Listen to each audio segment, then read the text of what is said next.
ఓం మహాగణాధిపతయే నమః. ఓం గురుభ్యో నమః. ఓం శ్రీమాత్రే నమః. ఓం పితృదేవతాభ్యో నమః. ప్రేక్షకులందరికీ కూడా ఆ లలితాంబిక అమ్మవారి యొక్క అనుగ్రహం పరిపూర్ణంగా కలగాలని కోరుకుంటూ ఈరోజు మనం చెప్పుకోబోయేటువంటి టాపిక్ ఏమిటి అంటే, ఏ గ్రహం అంటే మనకి రవి నుంచి శని వరకు సప్తగ్రహాలు, రాహుకేతువులు, ఛాయాగ్రహాలు.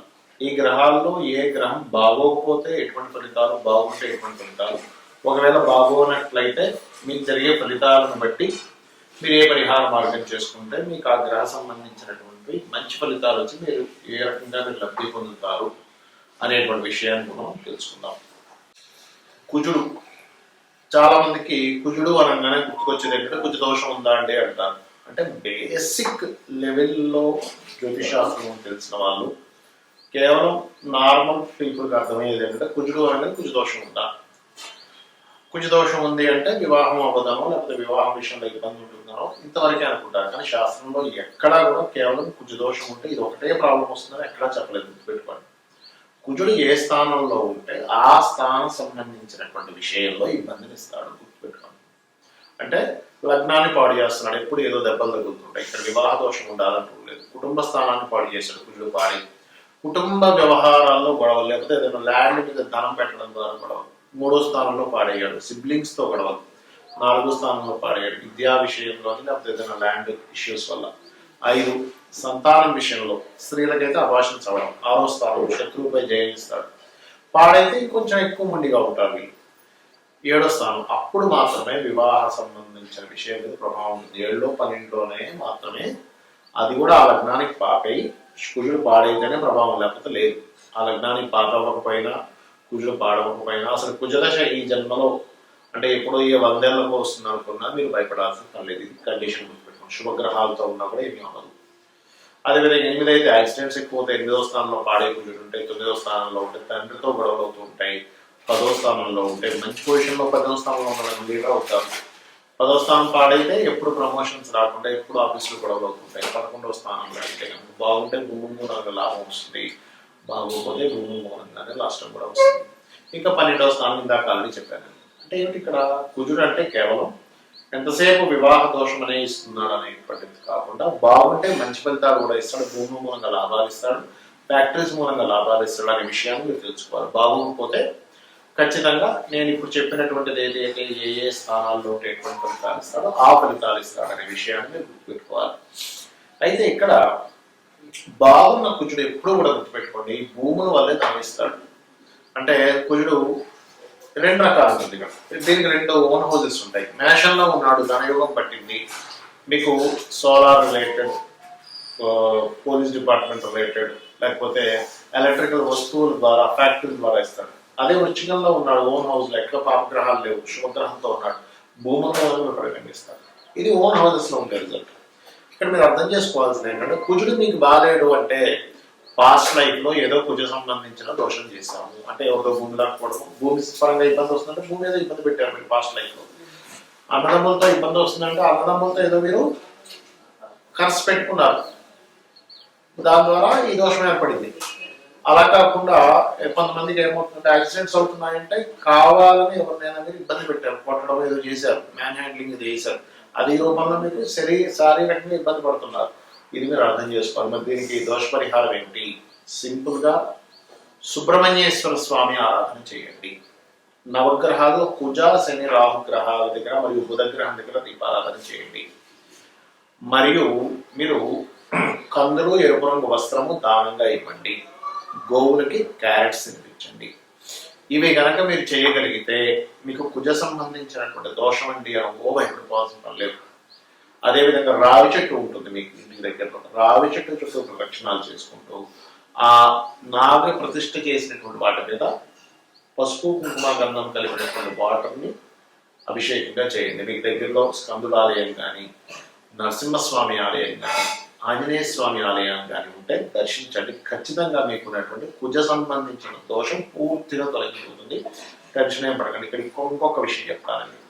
చాలా మంది అంటారు అంటే కుజదోషం ఉన్నటువంటి వారు కుజదోషం ఉన్న వారిని వివాహం చేసుకోవాలా, అదొక కాన్సెప్ట్. కానీ ఖచ్చితంగానే చేసుకోవాలనుకోండి. దానికంటే ముఖ్యంగా మీరు చూసుకోవాల్సింది వివాహం చేసుకునేటప్పుడు మీ పార్ట్నర్ యొక్క జీవిత భాగస్వామి యొక్క జాతకంలో మీకు ఉన్నటువంటి మైనస్లో అక్కడ పాజిటివ్గా ఉన్నాయా లేవా, ఇక్కడ సంతాన యుగం సరిగ్గా లేదు, అక్కడ బాగుంటే అది కొంతవరకు మీకు కనెక్ట్ అవుతుంది. అలాగే వాళ్ళ వివాహ జీవితం ఎలా ఉందని చూసుకోవాలి, కానీ కేవలం కుజ దోషం ఒక్కటే చూసుకుంటూ వెళ్ళకూడదు. దీంతో పాటు నేను మీకు కొన్ని కండిషన్స్ కూడా చెప్తాను, అది కూడా చూడండి. ఇప్పటి వరకు మనం చెప్పుకున్నటువంటిది ఏదైతే ఉందో దాని పర్టికులర్గా కొన్ని కండిషన్స్ ఉంటాయి. ఏమిటది? కండిషన్ నెంబర్ 1, మీ పర్సనల్ చార్ట్లో లగ్నం నుంచి క్యాల్కులేషన్ చేసి ఆ యొక్క రవి ఒక్కొక్కసారి రవి కావచ్చు, నవగ్రహాలు ఏదైనా కావచ్చు, పొజిషన్స్ బట్టి కూడా మీకు ఫలితాలు అనుకుంటే మారుతుంటాయి. అది ఎలా అంటే మీ జన్మజాతకంలో లగ్నానికి శుభుడా పాప ఎలా ఉన్నారనేటువంటిది. రెండోది ఏమిటంటే ఇప్పటి వరకు మనం చెప్పినటువంటి ఏదైతే పరిహారాలు ఉన్నాయో అందులో మీ యొక్క తత్వం మార్చుకునే పరిహారాలు, మీరు చేసే కర్మలకు సంబంధించినటువంటిది, మీరు చేసేటువంటి దానాలకు సంబంధించినది, జపం సంబంధించినది ఏదైతే ఉన్నాయో ఇవన్నీ కూడా కంటిన్యూస్గా చేయాలి. మార్పు రావాలి అంటే ఏదో ఒక రోజు చేశాము, ఓ వారం రోజులు చేశాము. చాలా మంది చేసే మిస్టేక్ ఏంటంటే ఒక వారం చేశానండి అని వారం 10 రోజులు అవగాహన మానేస్తారు. మళ్ళీ ఒక నెల రోజులకో వారానికో 2 వారాలకో గుర్తు వస్తుంది, 5 వారాలు మనం అనుకున్నాం కదా, మళ్ళీ స్టార్ట్ చేస్తారు. ఇలా మీరు చేసేటట్టు అయితే మీకు ఫలితం రాదు. ఖచ్చితంగా కాన్సన్ట్రేషన్గా చేయాలి. చాలా మంది నన్ను అడుగుతుంది ఏంటంటే, ఏమండి నేను మీరు మంత్రం చెప్తున్నటువంటిది నేను కూర్చుంటాను, ఒక 5 నిమిషాలు మాత్రం కాన్సన్ట్రేషన్గా ఉంటుంది, దాని తర్వాత నా ఆలోచనలు ఎక్కడికో వెళ్ళిపోతాయి, ఏం చేయాలని అనుకుంటాను. నేను చెప్పేది ఒకటే, ఇది అందరికీ ఉన్న ప్రాబ్లం. ఏంటి అందరికీ కూడా మనం ఒక దాని మీద కాన్సన్ట్రేషన్ చేసేటప్పుడు కొంతమందికి అయితే సెకండ్లోనే వేరే దగ్గర వెళ్ళిపోతుంది ఆలోచన, మనసు ఇవన్నీ కూడా వెళ్ళిపోతున్నా కూడా మళ్ళీ తీసుకొచ్చి కూర్చోబెడుతూ ఉండండి, మరలా సాధన చేయండి, మరలా మంత్రం చేస్తూ ఉండండి, కంటిన్యూస్గా చేస్తూ ఉండండి. అలా ప్రాక్టీస్లో మీకు కూర్చున్న దగ్గర అలా మంత్రం మీదే ధ్యాస చేయడం జరుగుతుంది. దాని ద్వారా మీకు ఫలితం కూడా వస్తుంది. అలాగే మరొకటి ఏంటంటే ఇక్కడ చాలా మంది అడుగుతున్నటువంటిది ఏంటంటే ఈ కండిషన్స్లో ఏమంటే మా ఇంట్లో పలానా వాళ్ళు అంటే ఉంటారు కదా పెద్దవాళ్ళు, ఎవరో ఒకరు గతించడం జరిగింది, ఇప్పుడు ఈ మంత్రము ఈ దానం ఇవి చేయొచ్చా అని అడుగుతూ ఉంటారు. నేను చెప్పేది ఒకటే, కేవలం 11 రోజులు మాత్రమే ఉంటుంది. 11వ రోజు తర్వాత నుంచి ఆలయానికి వెళ్ళొచ్చు, దానం ఇవ్వచ్చు, ఇంట్లో దీపారాధన చేయొచ్చు, మరియు ఏదైనా సరే ఒక నామం తీసుకొని జపం చేసుకోవచ్చు. దీనికి ఎటువంటి దోషము లేదు. ఇవన్నీ ఎందుకు చెప్తున్నానంటే మీకు చాలా మందికి ఒక రెమెడీ చెప్పిన తర్వాత మరి ఇలా ఉంది చేయొచ్చా చేయకూడదు అని అడుగుతూ ఉంటారు. అలాగే మరొకటి ఏంటంటే మీరు దేవతా ఆరాధనతో పాటు పితృదేవత ఆరాధన అంటారు. లలిత అమ్మవారు దేవతా రూపంలోని పితృదేవతా రూపంలో 2 రూపాలలోని ఎనర్జీని ఇస్తున్నటువంటిది అమ్మవారే అని చెప్పి మనకి స్పష్టంగా లలితా సహస్రనామాల్లో చెప్పబడింది. కాబట్టి మనం చేయాల్సింది ఏమిటి? కేవలం ఇంట్లో దేవతా పూజ లేకపోతే నిత్య దేవతారాధన ఆలయానికి వెళ్ళడంతో పాటు అమావాస్యలు వచ్చినప్పుడు ప్రత్యేకంగా పితృదేవతల కోసమని స్వయం పాకం ఇవ్వండి. స్వయం పాకం అంటే మీకు బియ్యము 1 కిలోనో 2 కిలోలు 5 కిలోలు మీ స్తోమతలు బట్టి బియ్యము, 2 రకాల పప్పులు, ఏవైనా వండుకునేటువంటి పప్పులు 2 రకాలు, ఆకుకూర 2 రకాల కూరగాయలు, పప్పు మిరపకాయలు, ఉప్పు ఇటువంటివి ఇస్తారు. ఇది బ్రాహ్మణుడికి ఈశ్వర స్వరూపంగా భావించి చెప్పాలి. ఇవి ఎందుకు ఇవ్వాలి అంటే మనకి తెలియకుండానే మన గ్రహస్థితి ఒక్కోసారి దేవతా ఆరాధనతో పోదు, పితృదేవత ఆరాధన చేస్తేనే పోతుంది. అంటే వాళ్ళ కృతజ్ఞతాభావంతో మనం ఇస్తున్నాం. చాలా మంది అనుకుంటారు ఏంటి ఏమంటే మరి ఇక్కడ ఇస్తే ఈ వీళ్ళకి ఇస్తే అక్కడికి ఎలా వెళ్తుంది అని. ఇక్కడ మీరు అర్థం చేసుకోండి, ఒక బ్యాంకులో మనం చెక్ వేస్తే ఎక్కడో దేశంలో ఉండేటువంటి వాళ్ళకి డబ్బులు ఇవ్వట్లేదా?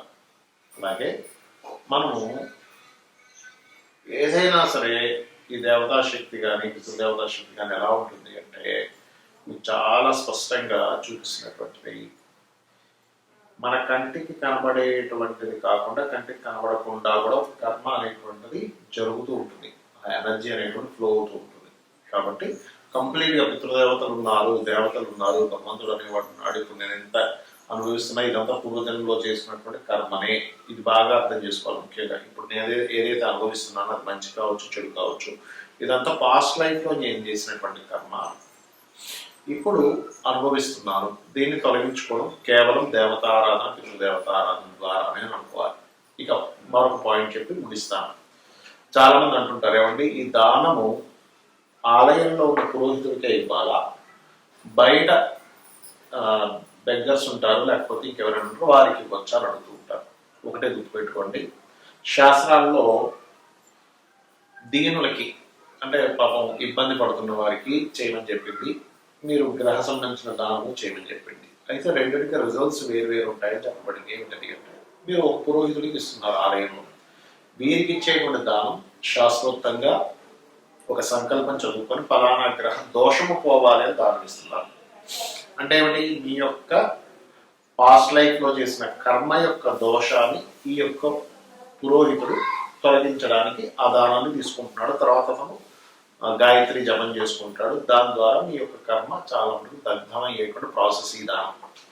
మరి బయట ఇస్తాను చూసారా, బయట ఎవరికైతే మీరు బిచ్చగాళ్ళకు అనుకునే వాళ్ళకి, లేకపోతే ఏమీ లేనటువంటి పేదవారికి మీరు దానం ఇస్తారు. డబ్బులు కానివ్వండి, వస్త్రం కానివ్వండి, అన్నం కానివ్వండి, ఏదైనా సరే మీరు వాళ్ళకు ఉపయోగపడేది ఇస్తున్నారు అనుకోండి. ఇది దేనిగా కన్వర్ట్ అవుతుంది అంటే, మీరు పాస్ట్ లైఫ్లో చేసినటువంటి దోషము తొలగించడానికి అది తోడ్పడదు, ఫ్యూచర్ వాడికి ఉపయోగపడుతుంది. అంటే ఏమిటి, నెక్స్ట్ జన్మకి పుణ్యంగా మారుతుంది. ఇది